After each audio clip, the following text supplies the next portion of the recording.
Hi, everybody. Welcome. My name is Ali Tinsley, and I am in charge of webinars here in Americas. Welcome to our webinar today, the Entra ID Blind Spot, what IT teams get wrong.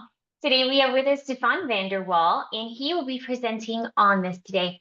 I do have a couple of housekeeping items for you. Just a reminder, this webinar is being recorded. You will receive a copy of this recording in an email from me tomorrow. That email will also include some resources for you, so you will have that. Second, we encourage audience participation. So at the bottom of your screen, there is a box with a question mark in it. We are live. Please answer, ask away to Stefan. He is here. And we also have reactions. So if you like what he's saying, you can give a thumbs up, you can heart, you can cry, you can party, whatever you feel like. It helps us get a tab on where you are. And that is all from me. Stefan, I will turn it over to you. Thank you, Ali. Yeah, it's great to be here and to talk a little bit about Entra ID. So some of you may or may not know that we, about 9 months ago, released a product that was Entra ID Backup, which for us kickstarted the fact that we started talking to organizations about what they're doing with their Entra ID. And what I want to talk to you through today is some of the things that we ran across, some of the things that I found interesting when talking to our customers, when talking to our partners, about what Entra ID means, what it means to do risk management, what it means to protect the identity, basically throughout Entra ID and adjacent systems. So with that, the first thing I want to just highlight quickly is recently we've released Barracuda 1. And Barracuda 1 for us is the culmination of all our efforts. As you know, as a Barracuda customer, we secure email, we protect data, we secure the network, we secure applications. And now with Barracuda 1, we have started unifying both on the front end and the back end what we are doing with these point solutions. So rather than having an individual Barracuda solution, we use Barracuda 1 to make sure that all the components make up more than the whole. So what does that mean? Now, if you, as a Barracuda customer, log into your cloud control and you go to home, you will see that there is a completely new dashboard which allows you to read through the various notifications that your solutions give. It gives you an indication of how your solutions are configured, and we will keep adding to this. Now that's on the front end. What Barracuda 1 means for us on the back end is, hey, we have all these really handy, really nifty micro solutions, such as bot protection, advanced threat protection, and the various AI solutions that help us understand what a threat is and how it manifests, communicating with each other and communicating with the various solutions you as our customers buy and utilize. Overlaying for that, we of course have our XDR team who give us the 24/7 managed SOC. All of this will in some way or another input in Barracuda 1 and allow you as our customer to go in and get easy insights. And we're also looking at how we further that within our own ecosystem. Just wanted to highlight that for you. We are very excited about it, which means that we just want to keep telling everyone. So let's start today, because as Ali said, we really encourage user participation. How important is user identity to your day-to-day business? And yes, this is a trick question, but is it very important, somewhat important, neutral, or not very important to you? I have seen all sides of that coin, and I'm really interested in how you feel about it and if you are in the correct webinar.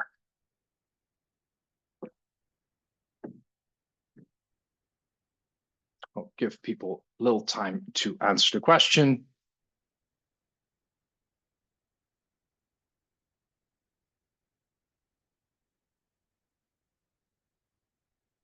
And there we are. It's actually the exact same division as I had some time ago when I did this in other locations. So very important for 75%, somewhat important 18%, and not very important for 8%, which is completely fine. I'm actually mostly hoping here to convince the ones that do not find it important, that perhaps it is.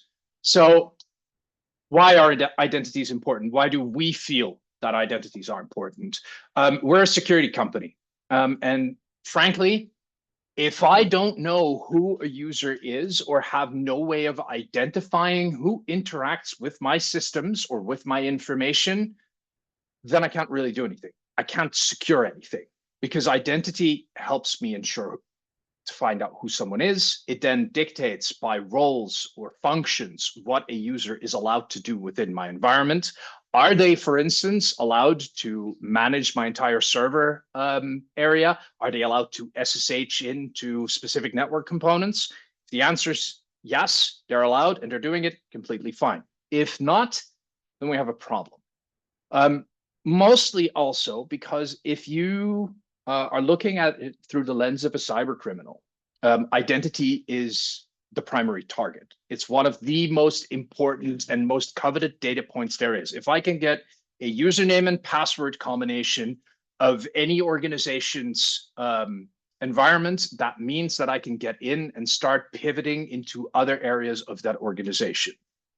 Simply put, without identity and the attached authorizations, we cannot secure anything, which means that if I want to give people access, I have to open up my entire environment, not check anyone, and just go, I don't know if the data is sensitive and I don't know if you are who you say you are, but here's my data, which is generally a bad idea. So where's a lot of our identity data today? If you are a Microsoft user, like me, a lot of your data will be in Azure or Entra ID. It used to be called Azure Active Directory. It's now called Entra ID. There's still a lot of documentation, even from Microsoft, that still refers to Azure AD. But Entra ID has existed for as long as Microsoft 365 and Azure have existed. And historically, if you started using M365, so you started using Exchange Online, OneDrive, SharePoint, you would sync your user data from on-prem to the cloud to allow people to get access to these mailboxes. Back then, back in 2018, back in 2020 even, Entra ID was not a full replacement for an on-prem Active Directory. This is no longer true. Microsoft has been putting so many features and functionalities in Entra ID, and Entra ID not only allows us to get access to first-party applications from Microsoft, it also allows us to get access to third-party applications, even on-prem applications. It functions as an identity provider, which means that if for instance, I work a lot in Salesforce. If I want to get access to Salesforce, I use my username and password for Microsoft because it just simply deals with it. It's easier for the user. It's easier for the admin. But all of a sudden, Entra ID has become a lot more important to the organization. 2018, not a full replacement. 2025, there are organizations that are rolling out IT now that say we don't need an on-prem Active Directory any longer. We are going to go fully into Entra ID. Now, I'm going to talk a little bit about, allude to a couple of solutions that we have to help protect this.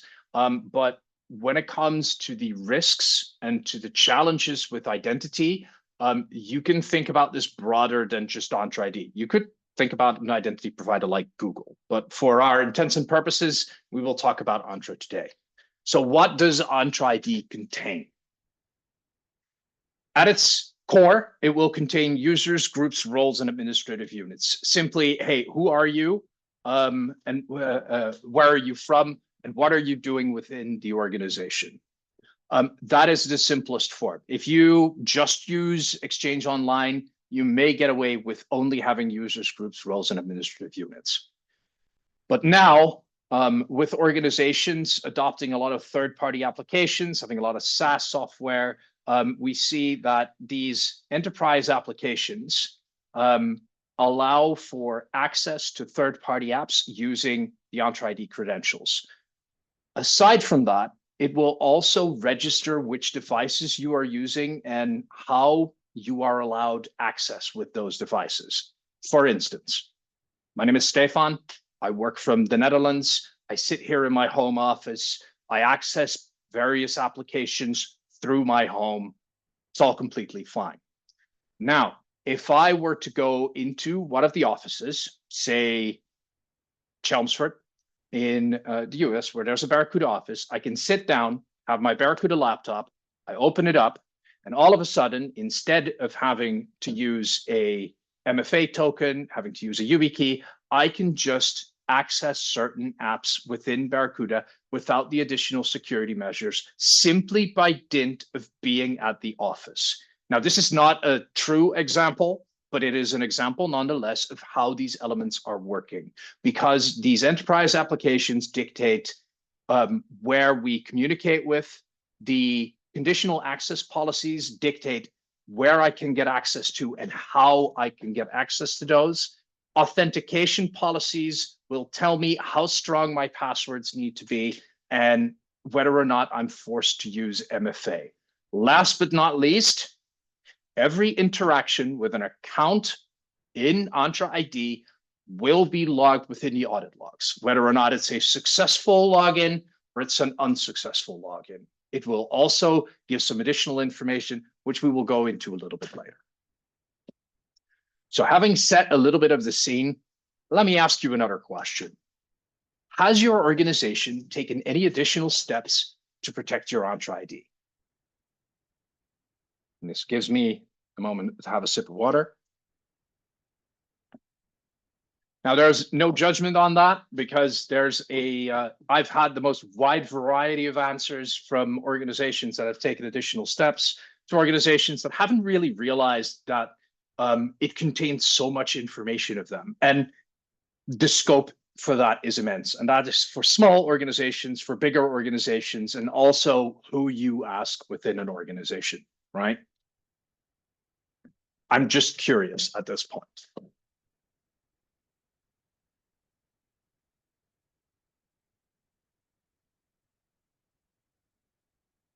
We have a very nice division. So 43% says, yes, we're on it. 25% is just getting started.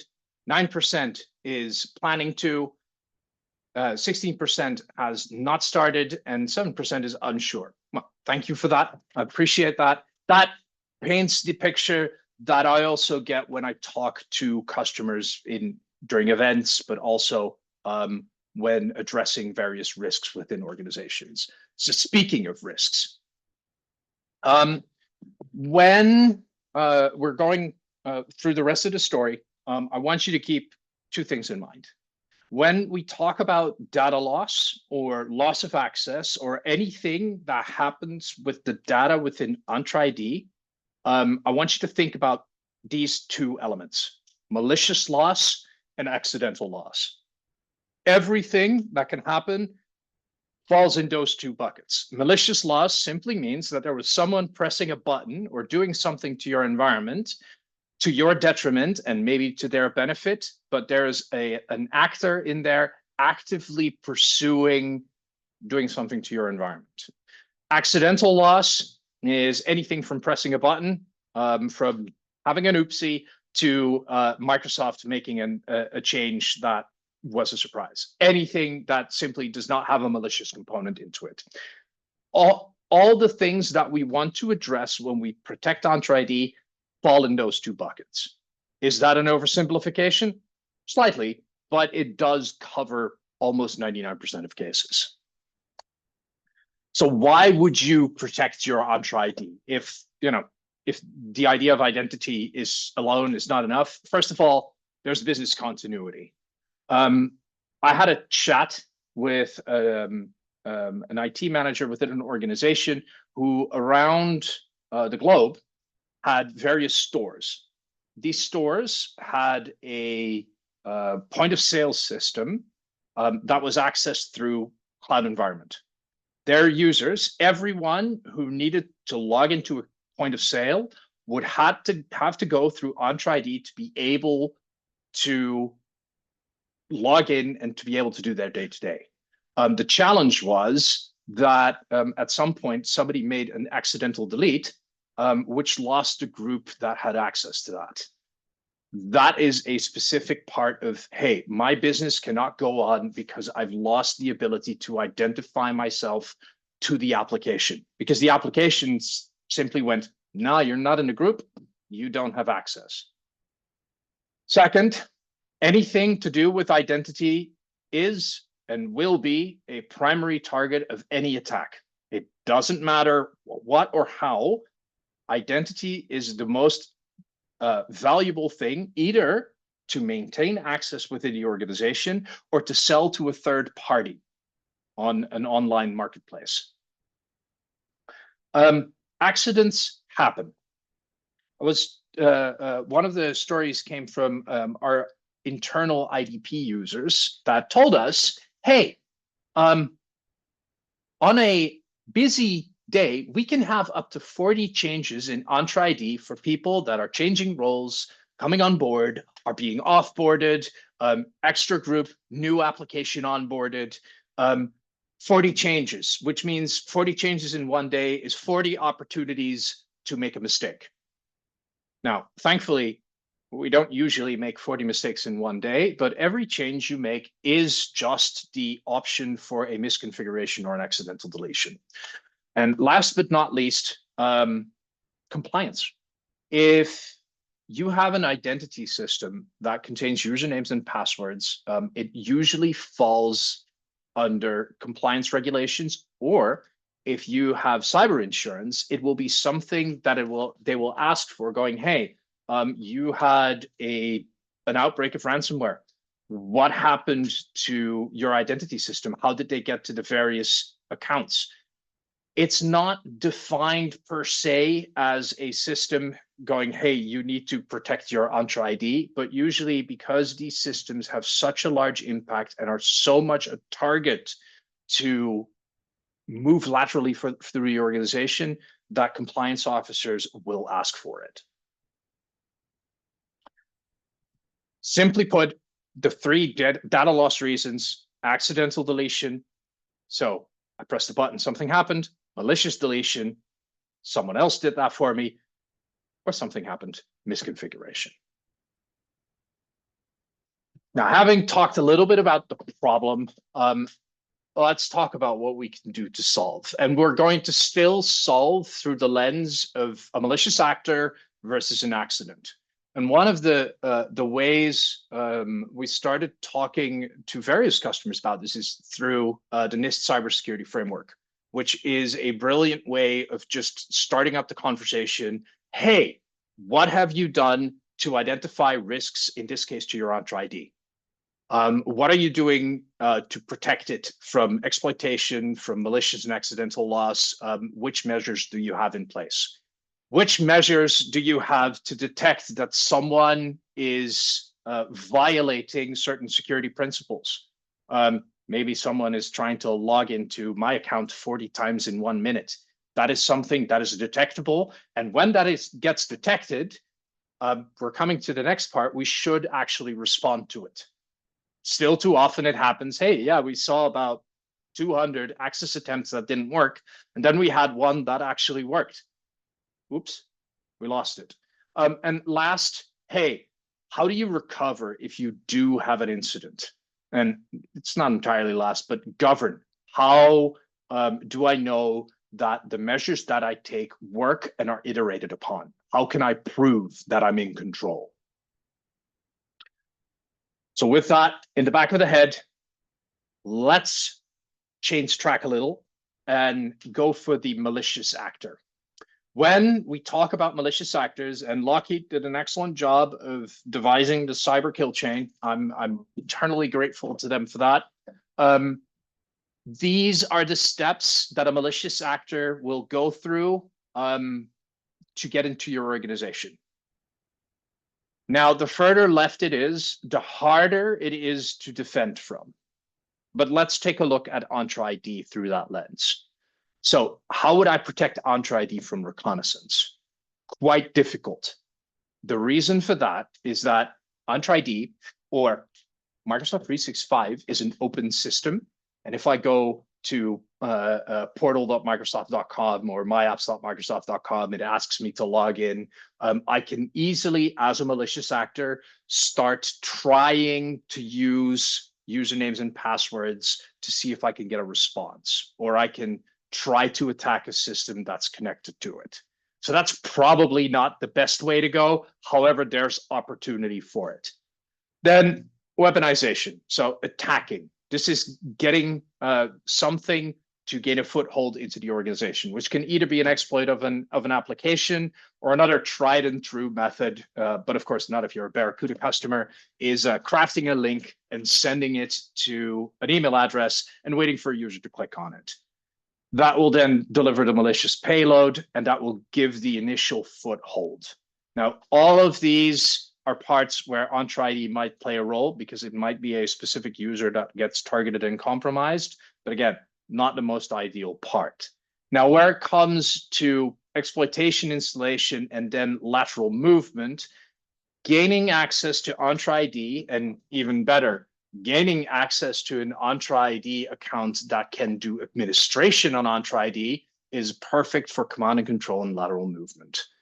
Establishing remote connection, making sure that, hey, I'm in the organization now, I can get access even if my initial access gets revoked.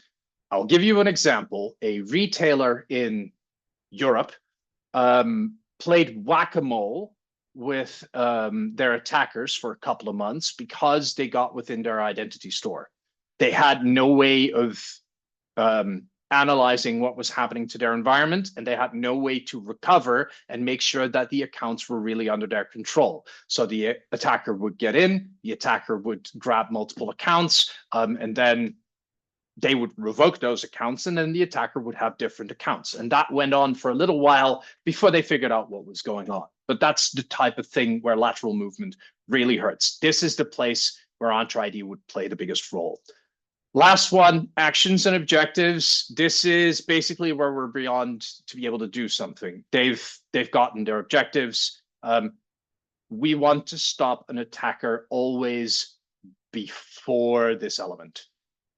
Otherwise, all we can do is restore the backup, which is very nice to get our data back, but the problem, it remains. So when looking at Entra ID, through the lens of, hey, identify, protect, detect, respond, recover, what can we do? And I'm going to immediately answer this question that I've gotten before. As Barracuda, we can help you with a lot, but not all of these. But I'm still going to name them because it's still a good thing to keep in mind. So when it comes to Entra ID, make sure that you identify any risks. So do a risk assessment. How important is this system for you? If you are fully bought into Microsoft, you have multiple applications that are accessed as a third party, and all your endpoints are managed through Intune, yeah, you should be doing a lot of things. Otherwise, if you just use Outlook and not very intensive, might not really be the thing for you. Then every organization I've ever talked to has more admins than they like or are willing to admit. Because sometimes you need to make an admin account for solution A or for solution B. A service account needs admin rights, which means that there are more accounts that can be compromised, potentially compromised, in order to get that lateral movement going. Then there's privilege creep, which simply means that, hey, I work for Barracuda for 7 years. I start somewhere in support. Hey, I end up somewhere in legal. But in the meantime, I've accrued all these various authorizations. Not the case, not a real example, but that is how that would happen. Last but not least, make sure you identify stale accounts, because a real world example, I've worked for an organization that did not take it seriously. After my contract had ended, I still had VPN access for 9 months. Now, this is 10 years ago, so okay, there is a little bit of a time gap there, but I can still see it happen.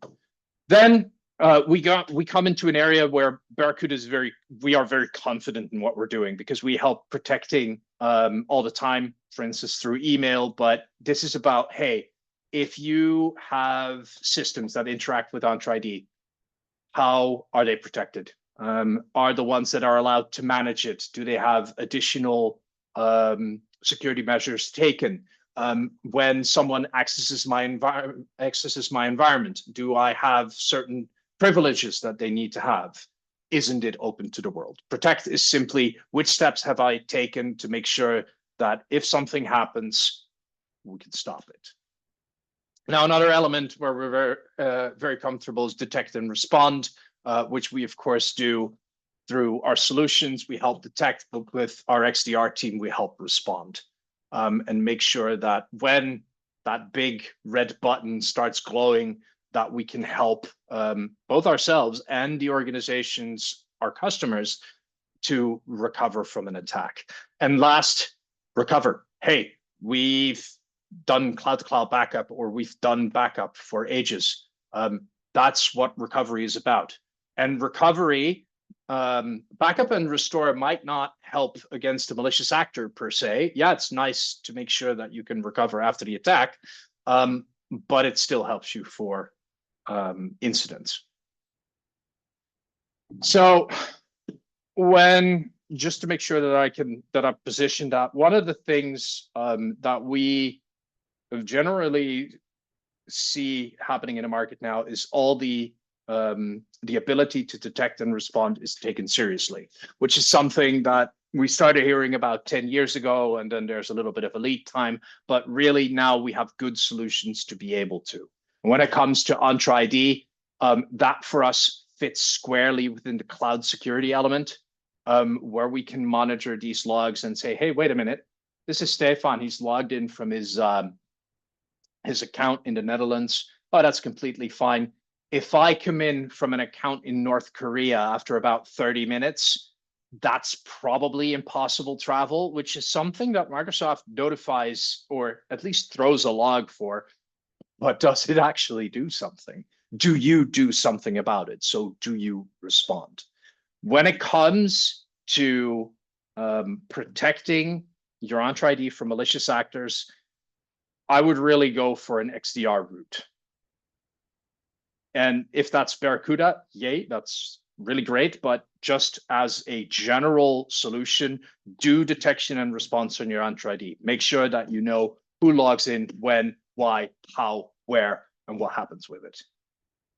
So having talked about malicious actors, let's talk about accidents, because my sock can be the shiniest sock in the world. It's not going to happen me from myself pressing a button or doing a mass deletion or a cleanup script gone wrong. This is a drum we've been on for quite some time. SaaS companies, whether they are Microsoft or Salesforce or whomever, usually do not back up your data.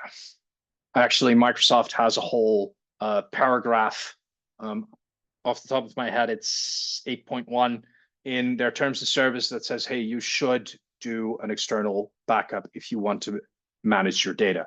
And that is because Microsoft's doing an excellent job of managing these services, so the ability to do things with the infrastructure. You, however, are responsible for your data and identities, and that there's a shared responsibility model in that, which is also something that I think I've heard so many times now that I can wake up and recite that. But for Entra ID, that's very much the part about accounts and identities up to information and data. That's data where you are responsible for. And here's why. There are recoverability options within Entra ID for Microsoft, but they're a little bit limited. So if you have users, groups, and applications, they have something what we call a soft delete, which means they go into the recycle bin. Once they've been in the recycle bin for 30 days, they get a hard delete.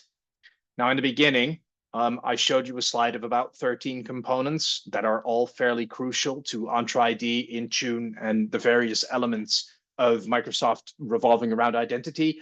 Those are all hard deleted. So if you happen to press that button, and if something happens, then yes, these cannot be recovered. So they must be recreated from scratch. We've had an organization that had to do that essentially did a quick working exercise because they had our stuff, so they managed to recover it. But if they had to restore a set of groups and other elements, it would have probably taken them about 2 days, where people did not have access to some of their critical applications. They estimated it would have taken them about 12 hours to get the most important applications back up. So keep that in mind for yourself as well. How much time would it take me to figure out which elements have been removed, which users were impacted, and how did that hit for those various applications? That's why we